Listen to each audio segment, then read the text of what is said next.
दोस्तों, आप सभी का स्वागत है हमारे YouTube channel HR Tattoo World में। तो दोस्तों, जैसे कि हमने पिछली बार सीखा था कि क्लिपबोर्ड का यूज कैसे करते हैं और उससे पिछली क्लास में सीखा था विनिवर्ड का इंटरफेस वगैरह की हमने जानकारी ली थी। इस वीडियो के अंदर हम सीखेंगे फॉन्ट वाला सेगमेंट, जो हमने पिछली बार बात की थी पिछली वीडियो में कि हम फॉन्ट वाला सेगमेंट का यूज करके देखेंगे कि वो कैसे यूज होता है। फिर स्टार्ट बटन पे आके इस बार हम यहाँ पे वर्ड टाइप करके इस बार ओपन करते हैं।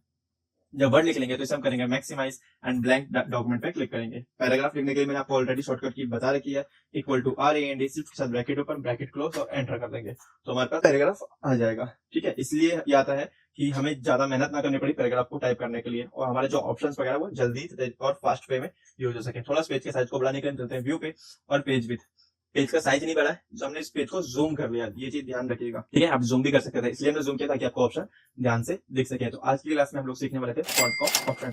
तो फॉन्ट में सबसे पहले आता है फॉन्ट स्टाइल। शॉर्टकट की Ctrl+Shift+F आ रही है, मगर हम इस शॉर्टकट का यूज नहीं करने वाले। इस ऑप्शन में क्या होता है कि हमने जो भी टेक्स्ट सेलेक्ट कर रखा है उस टेक्स्ट को हमने सेलेक्ट कर लिया, उसका हमें स्टाइल या डिजाइन वगैरह चेंज करना है तो हम यहाँ से हम इसका डिजाइन वगैरह चेंज कर सकते हैं। जो भी आपको पसंद आएगा अपने हिसाब से यहाँ पे इसका यूज ले सकते हैं। जैसे कि मैंने ये वाला स्टाइल लगा दिया तो वो हमारा बस यहाँ पे लग चुका है। हम चाहते हैं इस टेक्स्ट का साइज या फॉन्ट का साइज बढ़ाना, तो इसके लिए हम यहाँ पे 11 है या तो इसके अंदर यहाँ पे क्लिक करके 11 की वैल्यू को चेंज कर सकते हैं और एंटर प्रेस करेंगे तो वैल्यू चेंज आएगी, या फिर इस एरो पे क्लिक करके इसका साइज वगैरह भी बढ़ा सकते हैं। एक चीज ध्यान रखिएगा, जो भी हम ऑफिशियल लेटर वगैरह या कोई भी चीज डॉक्यूमेंट टाइप करेंगे वो टेक्स्ट का साइज उसका 12 रहने वाला है। हम इस टेक्स्ट का साइज बढ़ाना है, एक और मेथड है इस वाले वे में, यहाँ से हम टेक्स्ट का साइज छोटा और बड़ा आराम से कर सकते हैं। इसकी शॉर्टकट की मैं आपको मेंशन कर दूंगा नीचे, तो इसकी शॉर्टकट की Ctrl+Shift के साथ greater than and less than.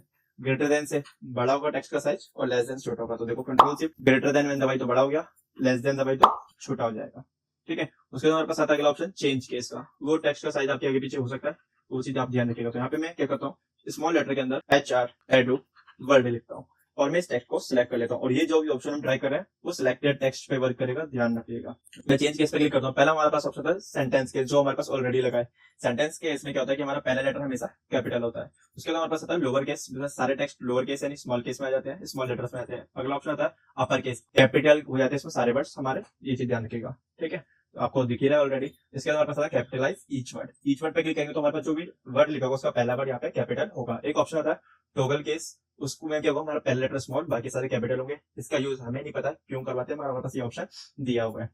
ठीक है, इसको हम वापस से क्लिक करके कैपिटलाइज ईच वर्ड पे कर देते हैं। अगला ऑप्शन आता है यहाँ पे बोल्ड का। इसकी शॉर्टकट की आपको सामने स्क्रीन पे दिख ही रही है, Ctrl+V। साथ ही मैं आपको नीचे की तरफ भी इसकी शॉर्टकट की मेंशन करके दिखा दूंगा। जैसे ही मैं इस पे क्लिक करूंगा तो हमारा टेक्स्ट है बोल्ड हो जाएगा, इसी पे मैं वापस क्लिक करूंगा तो ये अनबोल्ड हो जाएगा, यानी बोल्ड से हट जाएगा। अगला ऑप्शन आता है इटैलिक का। इसमें हमारे पास टेक्स्ट जो है थोड़ा सा टेढ़ा हो जाता है, आपको दिख ही रहा होगा, और इसी से हटेगा। अंडरलाइन पे टेक्स्ट अंडरलाइन हो जाता है। मान लीजिए हमें इस टेक्स्ट को अंडरलाइन करना है, मान लीजिए इसमें सिंगल अंडरलाइन है। ठीक है, तो इस वाली एरो पे क्लिक करेंगे, हमारे पास अंडरलाइन के डिफरेंट टाइप्स के फॉर्मेट्स है, आपको जो भी यूज करना है यहाँ पे यूज कर सकते हैं। हमें अंडरलाइन पे कलर करना है तो आप यहाँ पे कलर भी कर सकते हैं। ठीक है, अगला ऑप्शन आता है स्ट्राइक थ्रू। स्ट्राइक थ्रू में हमारे पास जो भी टेक्स्ट लिखा हुआ है उसके बीच से एक लाइन आ जाती है। इससे मैं अंडरलाइन वाले ऑप्शन को उठा लेता हूँ, एंटर करता हूँ। एक एक्स्ट्रा लाइन के लिए सबस्क्रिप्ट और सुपरस्क्रिप्ट को हम समझते हैं, तो यहाँ पे लिखता हूँ मैं H2O, एक साइंस का फॉर्मूला होता है जिसमें हम पानी का फॉर्मूला कहते हैं। ठीक है, मैंने उसको यहाँ पे लिख लिया। मैं चाहता हूँ जो 2 की वैल्यू है वो हमारे पास नीचे की तरफ आती है, उसकी बेस होती है। तो सिंपल सा मैं इसके ऊपर क्लिक करूंगा तो हमारे पास जो वैल्यू है वो नीचे की तरफ उसका बेस बन जाती है। ठीक है, इस पर क्लिक करूंगा तो ये नॉर्मल हो जाती है। ठीक है, ये चीज ध्यान रखिएगा। इसकी शॉर्टकट की भी मैं आपको मेंशन कर देता हूँ और सामने आपको दिख भी रही है Ctrl+Equal। ठीक है, प्लस नहीं दबाना आपको, ये चीज ध्यान रखिएगा। कंट्रोल के साथ इक्वल दबाना है, इसका कहने का मतलब ये है प्लस में। ठीक है, अगर इसे वापस नॉर्मल कर लेंगे तो उस टेक्स्ट को सेलेक्ट करते हैं, फिर से सबस्क्रिप्ट कर देते हैं। इसी पे क्लिक करेंगे तो ये सबस्क्रिप्ट मतलब नॉर्मल टेक्स्ट में भी यहीं से चेंज होगा। हम एक वैल्यू लिखते हैं, हम क्लास वगैरह पढ़ते हैं, हम 10th क्लास में पढ़ रहे हैं तो हमने 10th लिखा, तो 10th में हमारे पास जो TH की वैल्यू होती है वो ऊपर होती है या फिर पावर में होती है, तो उसके लिए हमें यहाँ पे सुपर स्क्रिप्ट दी है। सुपर मतलब ऊपर, इसके ऊपर क्लिक करेंगे तो हमारे पास जो टेक्स्ट है वो ऊपर हो जाएगा। ठीक है, नॉर्मल करने के लिए हमारे पास इसी पे वापस क्लिक करेंगे तो ये नॉर्मल हो जाएगा। इसकी शॉर्टकट की है Ctrl+Shift के साथ प्लस, या फिर इक्वल का ही साइन कहेंगे, प्लस नहीं कहेंगे। ठीक है, जो इक्वल वाली शॉर्टकट की होती है ना वो इक्वल इसलिए हम कह रहे हैं क्योंकि देखो शिफ्ट के साथ कोई भी की दबाएंगे ऊपर वाले कीवर्ड में तो हमेशा प्लस का वर्क करती है, इसलिए उसने Ctrl+Shift के साथ प्लस दिया है, जबकि हम इसे इक्वल भी बोल सकते हैं। इस वाले ऑप्शन को हम फिलहाल के लिए छोड़ के चलते हैं, ये वाला ऑप्शन फिलहाल यहाँ पे वर्क नहीं करेगा। ठीक है, अगला ऑप्शन हमारे पास आता है बैकग्राउंड पे हाईलाइटर का। टेक्स्ट के पीछे हाईलाइट करना, जैसे हम अपनी बुक्स वगैरह पे हाईलाइट करते हैं उससे आप अपने टेक्स्ट को यहाँ पे हाईलाइट कर सकते हैं डिफरेंट टाइप्स के कलर्स में। जो टोटल आपके पास कलर होंगे वो 15 कलर है, 15 से ज्यादा कलर नहीं होने वाले, आप लोग ध्यान रखिएगा हाईलाइटर के अंदर। मैं इस टेक्स्ट को चाहता हूँ कि हमें हाईलाइटर नहीं रखना, तो वहीं पे अपने टेक्स्ट रेंज को सिलेक्ट करना है, उसके बाद आपको करना है नो कलर पे क्लिक कर देना है। उसके बाद हमारे पास ऑप्शन आता है टेक्स्ट के ऊपर कलर करना, इसको हम सिलेक्ट करते हैं टेक्स्ट को और यहाँ पे आराम से जो भी हमें कलर चॉइस करना होगा यहाँ से हम उस पर कलर वगैरह कर सकते हैं। तो मैंने ये कलर लगा के इस टेक्स्ट को बोल्ड कर दिया। मान लीजिए मैंने इतनी सारी फॉर्मेटिंग तो लगा दी, मुझे फॉर्मेटिंग की पसंद नहीं है, जैसा टेक्स्ट था मैं वैसे टेक्स्ट चाहता हूँ, तो उसके लिए हमारे पास एक ऑप्शन आता है क्लियर फॉर्मेटिंग का।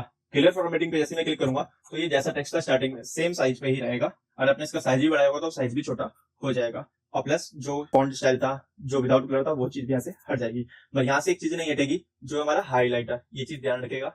हाईलाइटर इसलिए नहीं हटेगा क्योंकि जो बुक्स में हम कोई चीज को हाईलाइट कर देते हैं वो परमानेंट हो जाती है, वो हटती नहीं है। हमारे सिस्टम पे वर्क कर रहे हैं वो हटेगी, मगर क्लियर फॉर्मेटिंग से नहीं, कलर पे जाके, सॉरी हाईलाइटर पे जाके नो कलर पे। तो आज की क्लास के लिए हमारे लिए इतना ही टॉपिक काफी है। नेक्स्ट क्लास में हम लोग सीखेंगे पैराग्राफ वाले सेगमेंट को कवर करेंगे कि पैराग्राफ का यूज कैसे करते हैं, उसका कहाँ पे किस किस तरीके से यूज होता है। अगर आप लोग हमारी वीडियो अच्छी लगी तो प्लीज हमारी वीडियो को लाइक कीजिए, चैनल को सब्सक्राइब कीजिए।